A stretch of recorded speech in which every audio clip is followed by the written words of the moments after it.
গণতান্ত্রিক অধিকার চাই, আমরা নির্বাচন চাই। জাতি পুনর্গঠন করতে গেলে আমাদের ছাত্রদেরকে তৈরি করতে হবে, তারা যেন সকল ক্ষেত্রে তাদের যোগ্যতা প্রমাণ দিতে পারে। এবং বর্তমান যে একটা কম্পিটিটিভ ওয়ার্ল্ড, একটা প্রতিযোগিতামূলক বিশ্ব, এই বিশ্বতে টিকে থাকতে হলে কিন্তু জ্ঞানের কোনো বিকল্প নেই। এখন তো আরো কঠিন হয়েছে। এখন টেকনোলজি এমন এক জায়গায় চলে গেছে যে টেকনোলজিতে যদি আমরা কোপ আপ করতে না পারি তাহলে আমরা পিছিয়ে যাব, আমরা সামনের দিকে এগোতে পারবো না। শুধু গণতন্ত্র হলেই তো হবে না, সেই গণতন্ত্রকে বুঝতে হবে। গণতন্ত্রের যেমন অধিকার আছে, গণতন্ত্রের যেমন দায়িত্ব আছে। সেই দায়িত্ব পালন করলেই গণতন্ত্র সত্যিকার অর্থেই থেকে একটা প্রাতিষ্ঠানিক রূপ পেতে পারবে। আমরা গণতান্ত্রিক অধিকার চাই, আমরা নির্বাচন চাই, আমরা অন্যান্য অধিকারগুলো চাই, ছাত্রদের অধিকার চাই। রাষ্ট্রকে সুন্দর করতে হলে, একটা সুন্দর জাতি নির্মাণ করতে হলে আপনাকে অবশ্যই লেখাপড়া করতে হবে। ছাত্রদেরকেও বলি যে ভাই, লেখাপড়ার কোনো বিকল্প নাই, লেখাপড়া করতেই হবে, এটা করতে হবে। 2 নম্বর, এক্সট্রা কারিকুলার অ্যাক্টিভিটিস করতে হবে, খেলাধুলা করতে হবে।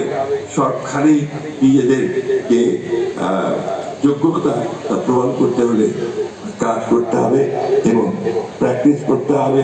লেখাপড়া যেমন প্র্যাকটিস করতে হবে, খেলাধুলাতেও প্র্যাকটিস করতে হবে।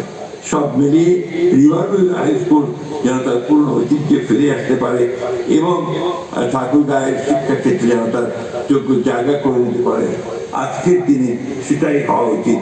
এই রজত জয়ন্তী একমাত্র লক্ষ্য বা একটা আশা, প্রত্যাশা। শিক্ষার মান উন্নত করবার জন্য যারা দায়িত্বে আছেন, যারা গভর্নিং বডিতে আছেন, যারা এখন প্রশাসনে আছেন, তারা সবাই চেষ্টা করবেন যেন ঠাকুরগাঁ হাই স্কুলের শিক্ষার মানটাকে উন্নত করা যায়। এই ব্যাপারে কোনো কম্প্রোমাইজ করা উচিত নয়, একেবারেই উচিত হবে না। শিক্ষার ক্ষেত্রে কোনো কম্প্রোমাইজ করা যেতে পারে না।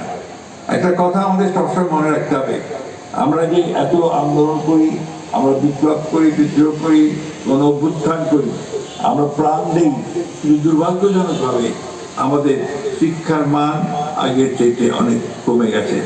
এখন বিশ্বের তুলনায় আমরা অনেক নিচের দিকে অবস্থান করছি।